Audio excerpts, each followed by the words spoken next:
জুলাই আগস্টের মানবতাবিরোধী অপরাধের মামলায় ক্ষমতাচ্যুত প্রধানমন্ত্রী শেখ হাসিনা সহ ৩ জনের বিরুদ্ধে রায়ের দিন নির্ধারণ আজ। আন্তর্জাতিক অপরাধ ট্রাইব্যুনালের চেয়ারম্যান বিচারপতি মোহাম্মদ গোলাম মর্তুজা মজুমদারের নেতৃত্বাধীন এ আদেশ দেবেন। এর আগে গত ২৩ অক্টোবর এই মামলায় প্রসিকিউশন ও আসামি পক্ষের রাষ্ট্রনিযুক্ত আইনজীবী তাদের যুক্তিতর্ক ও সমাপনী বক্তব্য রাখেন।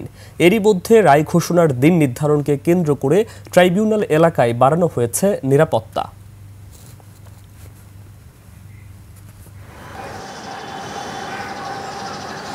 ট্রাইব্যুনালে আছেন সহকর্মী খালিদ ইবনে মিজান, যুক্ত হচ্ছে তার সঙ্গে। খালিদ, ট্রাইব্যুনালের নিরাপত্তা পরিস্থিতি কেমন দেখছেন, আমাদেরকে বিস্তারিত জানান। ধন্যবাদ। আজকে কিন্তু যে ক্ষমতাচ্যুত প্রধানমন্ত্রী শেখ হাসিনার জুলাই অভ্যুত্থানের সময় যে মানবতা বিরোধী অপরাধ সংগঠিত করেছিলেন সেই মামলার কিন্তু আজ তারিখ নির্ধারণ করা হবে এবং এই ঘটনাকে কেন্দ্র করে আওয়ামী লীগও কিন্তু ঢাকা লকডাউন কর্মসূচির ডাক দিয়েছিল এবং তারই পরিপ্রেক্ষিতে কিন্তু যে পুরো রাজধানীতেই যে একটা নিরাপত্তার চাদর সেটা কিন্তু অনেকটা বেশি দেখা গিয়েছে অন্যান্য সময় থেকে। পাশাপাশি ট্রাইব্যুনালকে কেন্দ্র করে এখানে পুলিশের বিভিন্ন বাহিনীর সদস্য তা এছাড়া র্যাব, বিজিবি এবং সেনাবাহিনীও কিন্তু মোতায়েন করা হয়েছে।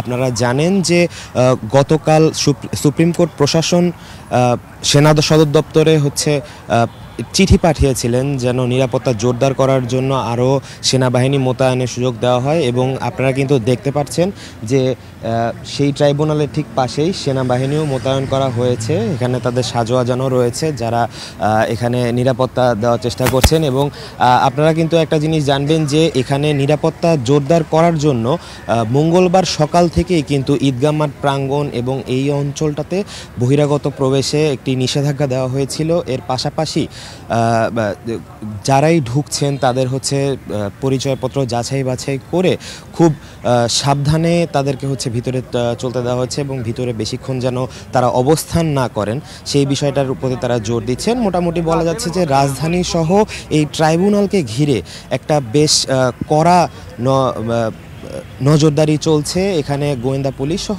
যারা রয়েছেন পুলিশের বিভিন্ন ইউনিটের সদস্যরা, র্যাব, বিজিবি এবং সেনাবাহিনী সবারই কিন্তু উপস্থিতি তুলনামূলক এখানে দেখা যাচ্ছে। এই ছিল আমার কাছে ট্রাইব্যুনাল থেকে সর্বশেষ। ধন্যবাদ সুকান্ত। খালিদ, আপনাকে ধন্যবাদ।